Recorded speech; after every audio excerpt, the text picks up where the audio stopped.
Real estate is pretty much everybody's biggest investment through much of their lives. And here to talk about the impact COVID-19 has had on real estate here in the Niagara region, we have a realtor with Royal LePage, Tim Salisbury. Welcome, Tim. Mike, how are you today? Great to see you, Tim. I'm well, and I hope you are as well. The impact of COVID-19 on real estate, what are you doing right now to be able to continue to sell homes as a realtor, Tim? Well, we're trying to stay busy. In my business, you can always find things to do. And times like this, definitely when we're a little bit slower, we're still keeping in contact with our clients. We still had about 5 to 10 houses that we're closing in the last 3 to 4 weeks that we still have to make sure that we hold our clients' hands and take them through that process. So we still have things to do, but obviously, as we know, everything is pretty much slowing down right now the last 3 to 4 weeks. And we see that continuing probably, as Doug Ford said, I think yesterday, probably at least another 28 days for sure.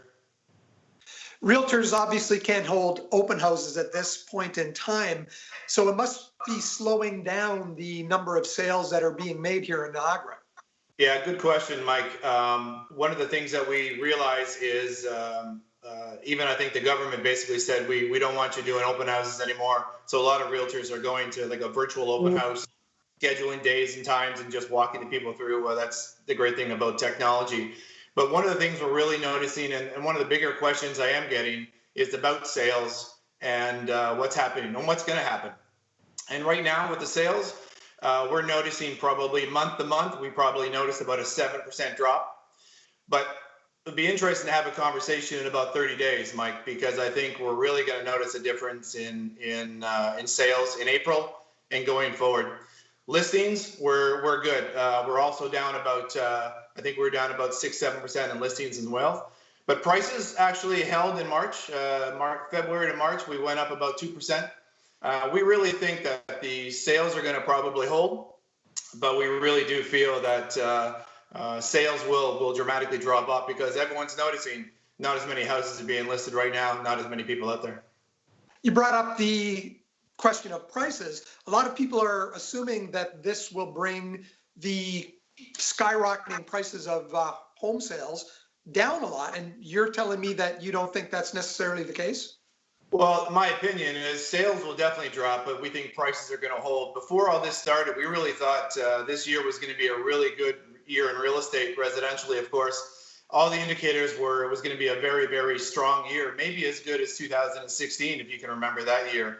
So yes, we definitely know sales are going to drop just because every realtor I talk to out there right now is basically doing what I'm doing, just getting things ready for when this does turn around and handling their clients through any closings that they have right now. Some people do have to move right now, Mike, and if they do, we've got a marketing plan for them. But if I have my choice, especially for sellers right now, we're telling them, you know, let's wait this out a little bit. Let's talk again in about 4 weeks and let's see where the market's going. So it really is just providing information for our clients on a daily, weekly, or monthly basis. Really depends on the motivation of the seller. You're fielding a lot of calls from both buyers and sellers. What do you tell the buyers? Yeah, well, buyers, we're actually telling them two things. If we have buyers right now that are looking for a home, we think it's a good opportunity to keep going and looking for a home. Yes, we're going to take the safety measures, masks, gloves. You know, we're going to make sure that the seller has all the lights on and all the doors are open for us. But we just think because there's not too many houses being listed right now, we think it's a really good opportunity for a buyer to maybe purchase something. We just sold one a couple of weeks ago. Our buyer was not in a multiple offer situation. They actually got a little bit off the listing price. So if a buyer is looking, this might not be a bad opportunity because we do feel, you know, when this does turn around, whenever it is, let's say the summer, late summer, fall, the real estate spring market is going to probably be happening at that time. So if you are looking for a home, definitely do so now. Tim, as a realtor, have you cut your advertising budget a little bit during this time? Yeah, we've kind of increased our social media presence and, yes, but what we used to spend money on, like houses and advertising and stuff like that. So we're really just focusing more on the brand right now than we are individual houses because honestly, a lot of realtors, we don't have a lot of houses right now to promote. So we're looking at other avenues to promote ourselves. Thanks for your time today and your knowledge about the real estate industry, Tim. It's great to talk to you. Thanks, Mike. Have a nice day. You too. That's Tim Salisbury, Realtor with Royal LePage. We'll be back with more on the COVID-19 Niagara update in just a moment.